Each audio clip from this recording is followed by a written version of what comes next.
thank you so much for being here, being a part of this, and coming to support us. I'm going to hand over to first Alexandra, and I'll let you introduce yourself. Okay.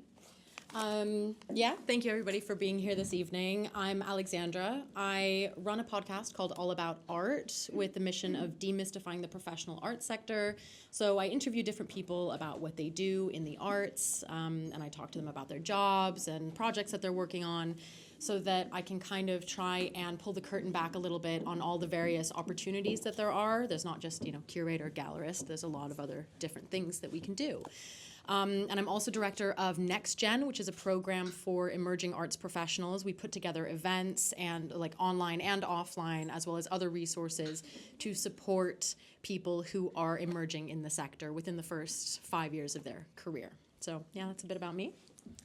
I'm Jo Lawson-Tancred. I'm an art journalist, currently European news reporter at Artnet News. And last year I wrote a book called AI and the Art Market, which is very short. It's by Lund Humphreys as the publisher, and it's out if you want to buy it.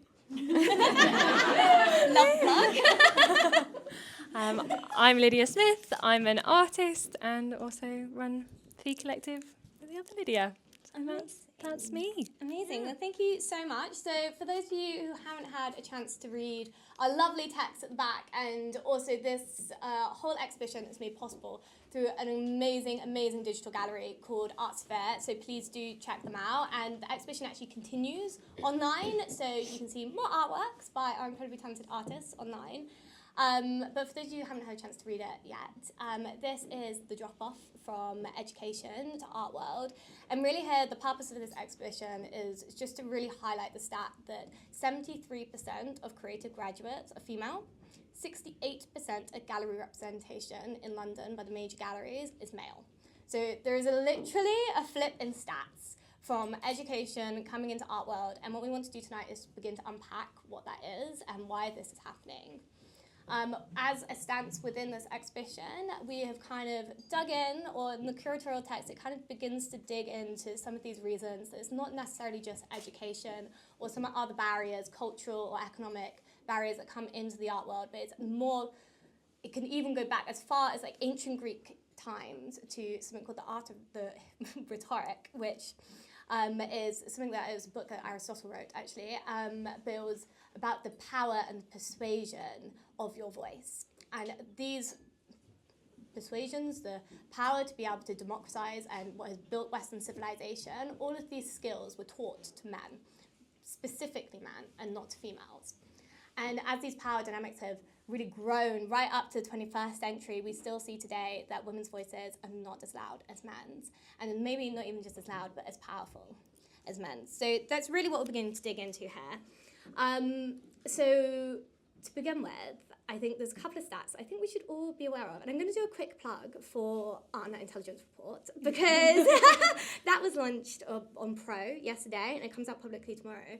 But one of the stats in there is this year, actually, it's gone down.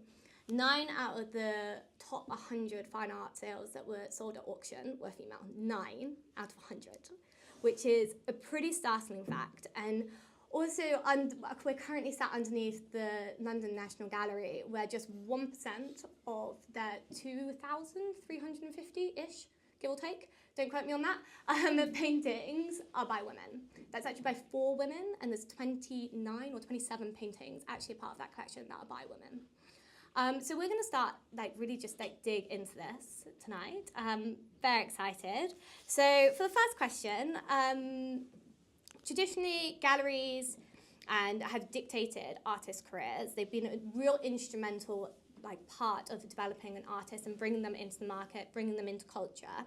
But today's artists, they can really leverage other tools such as social media, online platforms, different funding models, different things that have really begun to change and shape them into what we are kind of calling the 21st century artist. They have new tools. So how has this really changed the game? Perhaps, Jo, I can start with you on this one. Sure. Yes. Well, I interview quite a lot of artists, profiling them for Artnet News. So that's kind of my main exposure. But that's quite a good filter, I suppose, for artists doing quite well as they've got to that point. And I did a feature on disabled artists recently, and I think one of the artists I spoke to, she was saying she has to spend a lot, because she's chronically ill, has to spend a lot of time in her room and lying down. And I think for artists like her, having tools like you mentioned, online, social media, is not even a help, but kind of the difference between whether or not you can have any hope of getting your art out there. And I imagine that's very much the same for artists who are mothers and maybe for that reason need to be home more, or people who are regionally dispersed and not in hubs like London. I do think that the main way that artists are kind of, once you've gotten a certain following perhaps online, in terms of really making it, the traditional paths remain the main way forward. So institutional paths, and I think artists have to be very, it's important that how people market themselves. I think you can't underestimate it as that kind of strategy as part of an artist's path to success. And one example of this that really struck me is I interviewed the artist Louise Giovanelli, which many of you might know, because she shows with the White Cube. So she's doing very well, and I think she's 32 or something like that. Wow. And she told me that, so she still has a studio in Manchester and had gone to university in Manchester and was showing with local Manchester galleries, but hadn't really broken out of that hub. And she got the opportunity to have a show at Manchester Art Gallery, which is a museum. And she was quite strategic and clever because they had a Duccio painting, a kind of 14th century or 15th century, I think 14th century gold ground painting that was obviously kind of gem of that collection. And she arranged it so that would be in her show with her paintings and also some kind of bigger contemporary names, more established names. And for one of which was Victor Mann. And the first gallery she got that was an international gallery, Grimm Gallery, the founder, was interested in that artist, Victor Mann, and as a result ended up seeing her show on Instagram, and then was actually, this artist is also quite interesting, and that was how she kind of got that first big step up. And I think it's a really cool example, but I was like, wow, that's amazing, because it shows the strategy behind it. And we know that early places where you exhibit have a huge impact.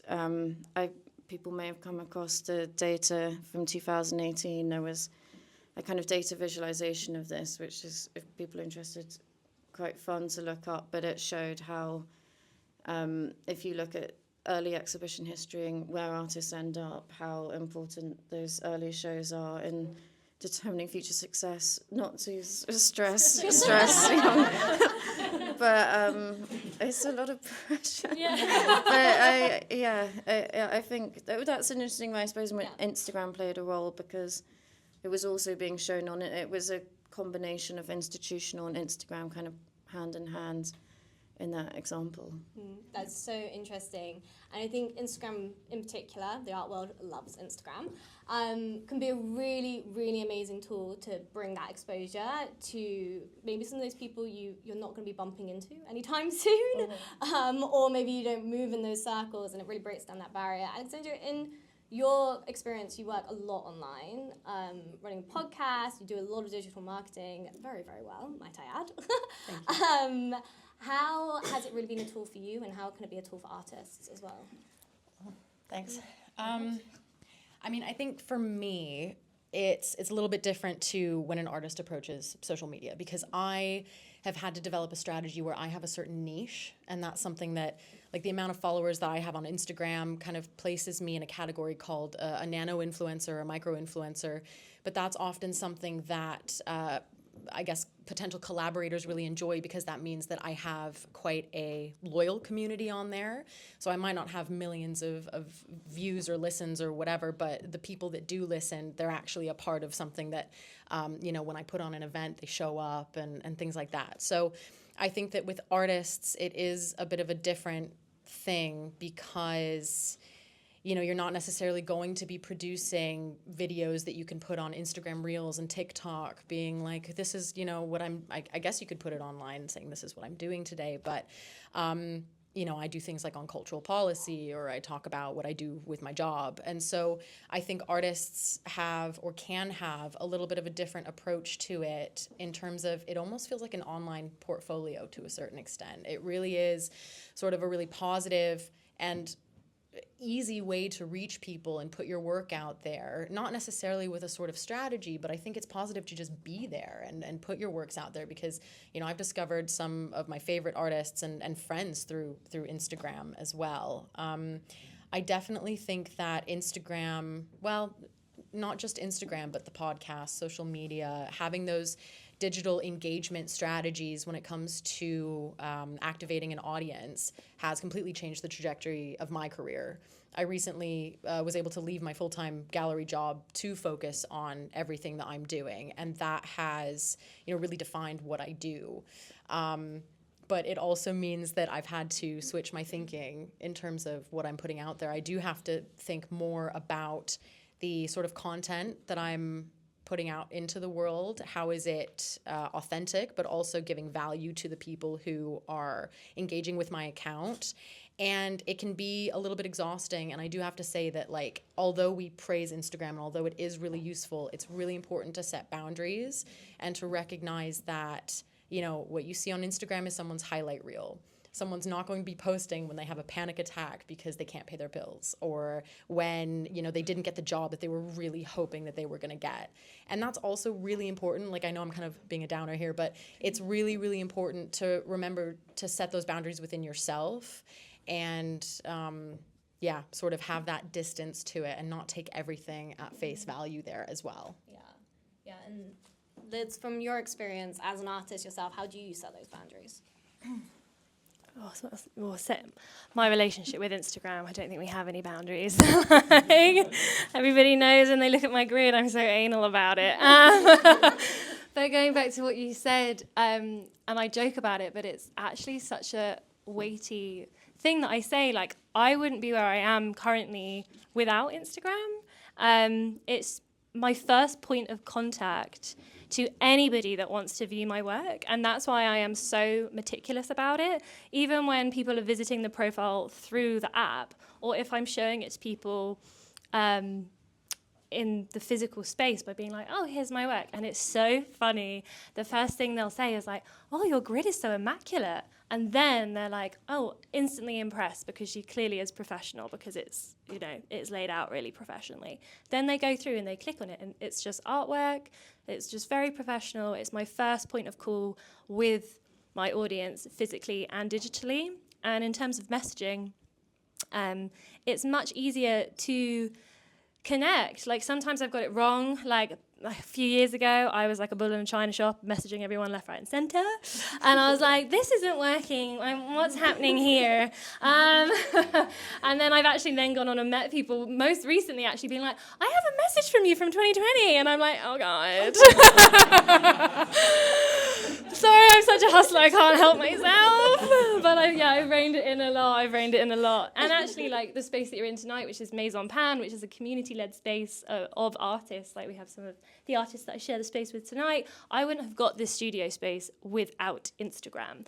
And I am constantly in awe of the opportunities that this accessibility to being in central London has given me, and it's what's made me also so passionate about creating Fee, because it was an idea that I had on my own to create a central London studio space for female artists. And then when me and Lydia met, we had very similar ideas. We just thought, well, let's merge and bring all the artists that we love and support into this and see where we can go from there.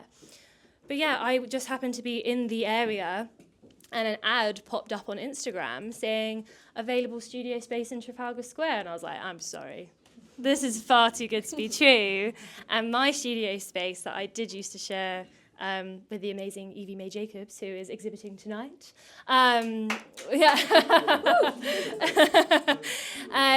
was in Bank. But as an artist, my journey has been, I was outside of London, realised I had to actively, physically move myself to London to try and be seen. So I moved to London to try and be seen. But my studio was in Hackney Wick, and nobody would travel an hour and however long to get... Well, thank you. Please go visit Artists in Studio Wick. Studio Wick? Yeah, yay! Well, nobody would visit me. Maybe that's a me problem. Anyway, it just was my experience being in Hackney Wick. I didn't get any studio visits. This is like back in 2020. Then I moved to Limehouse, still like, oh, sorry, I can't get over there in time, blah, blah, blah, blah, blah. And just, I was really experiencing a lack of like accessibility. So I was like, I need to get into central London somehow. I don't know how I'm going to do this. Following studio was in Bank, but yet again, like people didn't really want to get on the tube, and it was just this real accessibility issue. So since moving here, I've been here like a year and a half now. Being able to get people into the studio is because it's a 5-minute, 10-minute walk away from where they are. And just that accessibility online and offline is invaluable. And I think as an artist, I've also looked at the art world and the level of professionalism and like attention to detail, and I'm like, I have to speak your language so that you know that I'm in your world with you, and that's why I am meticulous about my online and offline presence.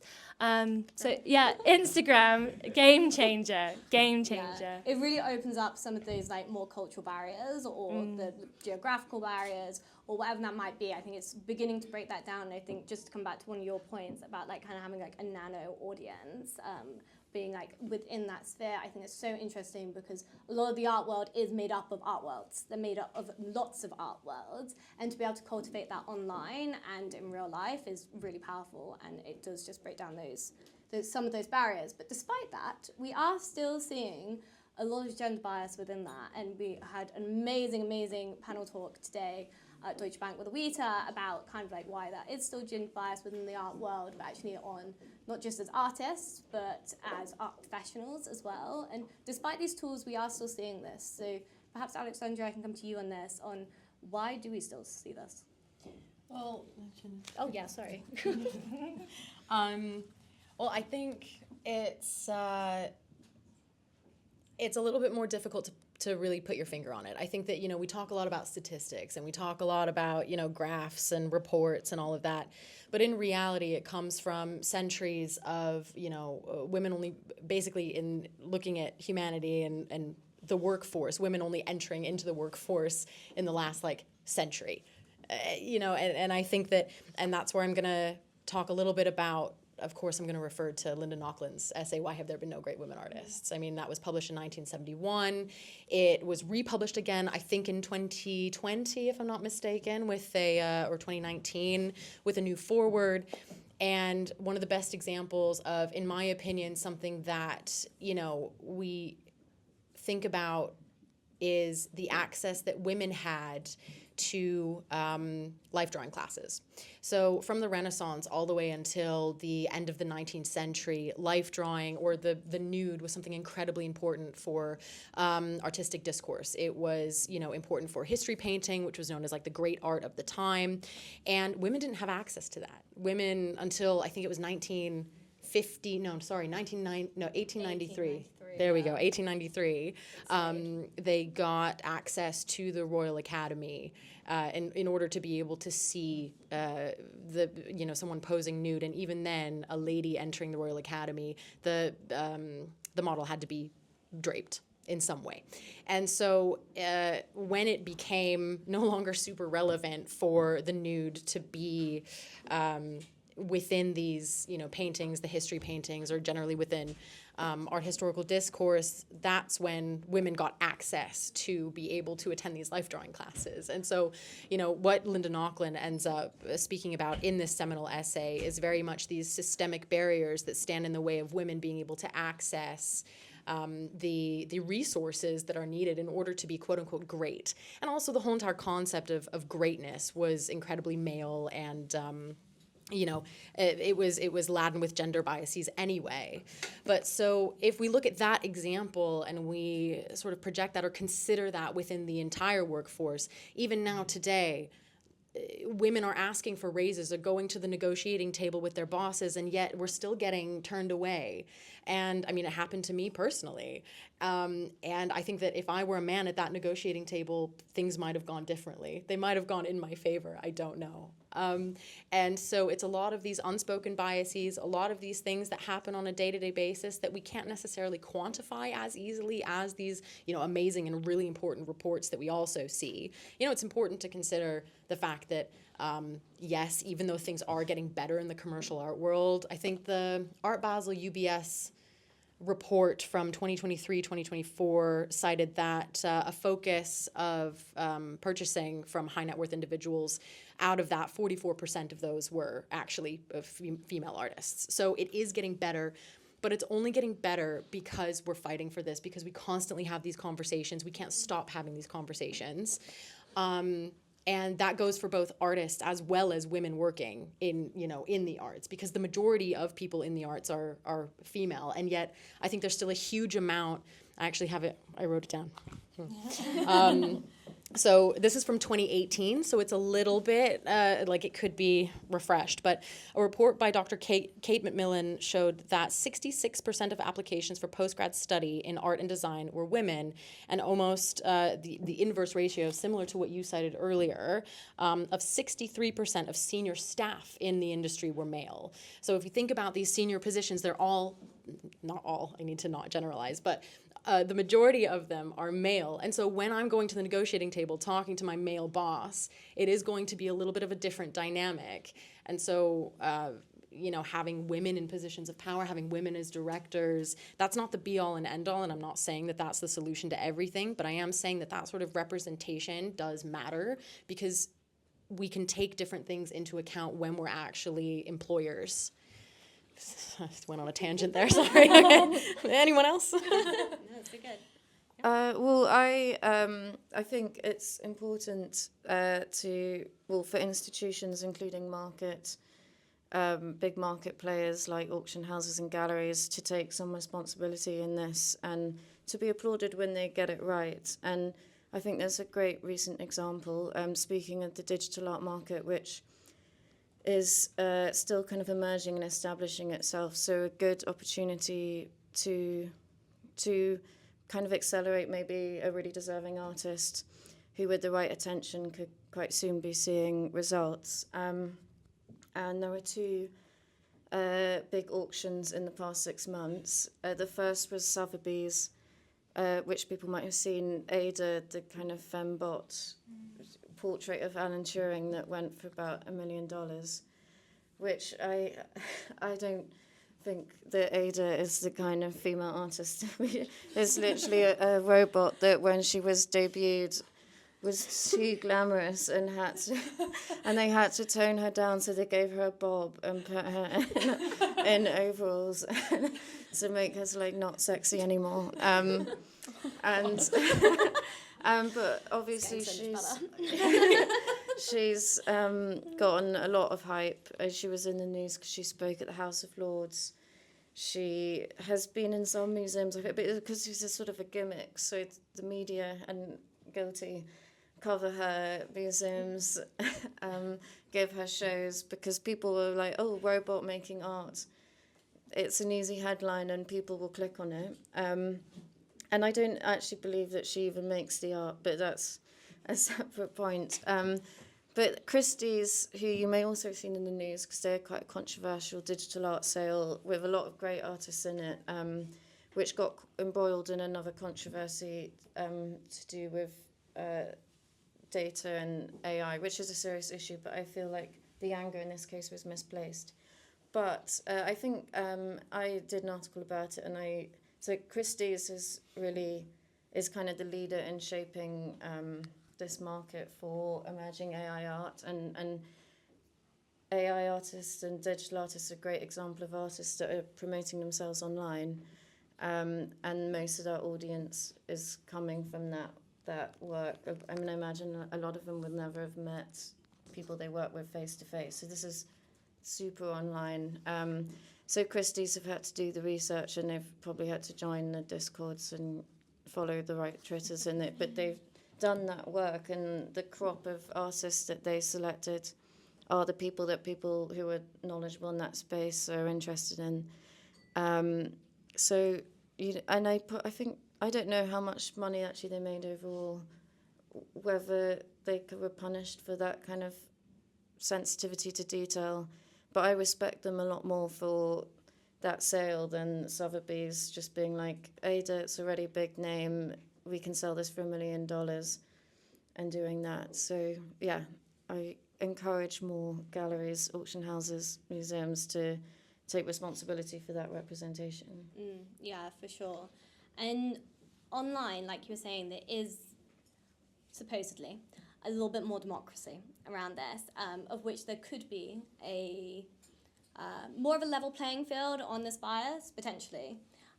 Do you think that there is a future in there being more gender equity through these kind of like these digital models, and through the fact that we can like have more of a level playing field in this? Or do you think we're going to see the same biases just come back in a slightly different way through these models? Probably that one. But, I think it's a lot of work. I was thinking about this because I remember learning about mid-century art in the 1950s was a big step forward in kind of the mystique of the artist and self-consciously creating a brand. But it would be like one profile in Life magazine, and it would be like these moody black and white studio paintings of Jackson Pollock or someone, and that would like be probably the starting point, I think, of creating the art as a brand. But that was one photo shoot, and now it's like a job that has to be maintained. And I think probably in some ways it's cool to be able to market yourself like that. But I imagine probably women artists feel more pressure to do it. And at Artnet, one time we were kind of batting around the idea of doing an article about why are artists always hot, because it does feel like they are like quite good looking, and I think that all like plays into this idea that you're like marketing yourself as well as your art, which I would imagine is probably even more the case with women. But you probably have. I got thoughts, yeah. Yeah, it's actually like I've had many discussions with other female artists about this, and it's like the constant dampening down of your, I don't want to use the word sexuality, but it's what it's perceived to be. Like you have to kind of curate your body language and your makeup and your hair in a way so that you're not sexually perceived online, but no matter what you do, you always are. So it's just kind of, but then if you swing the other way and you go loud, proud, whatever you want to do, we're just always not, it's just constant curation, and you feel like you just can't ever quite get it right. So you can never win, but at least if you try your damnedest to get a professional looking, non-smiley headshot, you might be in for a little bit of a chance. It's just really, really difficult. It's one that you're still having to navigate. I've experienced it I also work in the film industry. I've experienced it in the film industry. Like, you'll do everything you can to try and like just not get noticed for that reason, but it's unavoidable. Do you have any top tips? No. I'm still navigating it myself. I really don't know. But the overalls, maybe a bob.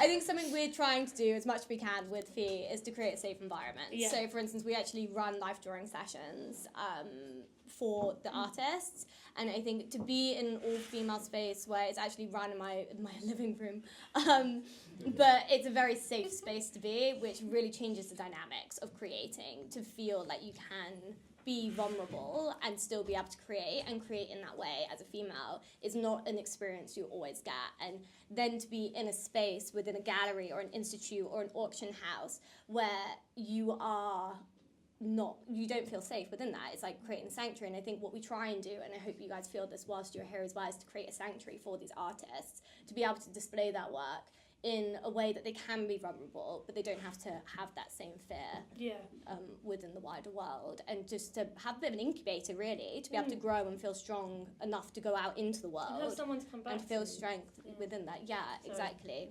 So we're going to bring this into land, and a couple of final thoughts. Any of you can take this as and when you want to. But what do you think the future would look like, or what in your ideal future would you want the art world to look like around this topic? And what do you think some really proactive, positive steps that we could take? Well, can I just pivot this back to like Instagram and social media briefly? Yes. And I think on an individual artist, I think the way that you present yourself online on Instagram, go back to your point about the beginning of your career mattering, seeing the trajectory of where the artists are, like, just, does this sound positive? I'm not sure. But yeah, just like really having that mindset of like professionalism on your Instagram, so that it's the first point of contact that they see, and then like having a separate one for all your fun bits and pieces that you want to do and be silly, but also like don't fall to the pressures of Instagram, and like the most important thing is to be authentic with your work and like say things that you believe in and make powerful work, and like don't make work for a purpose, make it because you're making it, and at the right time the right thing will happen when it's supposed to. Like, I never post on Instagram for the algorithm. I refuse, after however many times I've been told like, oh, do a video of you sculpting in your studio because people would love to see that. I'm like, it disrupts my creative flow, I'm not doing it. And it has worked for some people and I'm like really happy, but it doesn't work for me. So I think just as an artist, doing what is true to me is working so far. So if anybody asks you to perform within your art practice, just be like, no. You have to perform to the art market sometimes, but you never should have to perform in your studio creating work. That's my final thoughts. We see from Artnet how really interested people are in historically overlooked artists, and that's been a thing for a while now, but if anything, I'd say it's sort of accelerating, and there's always new ones. Everyone loves them, it gets traffic, but that's great.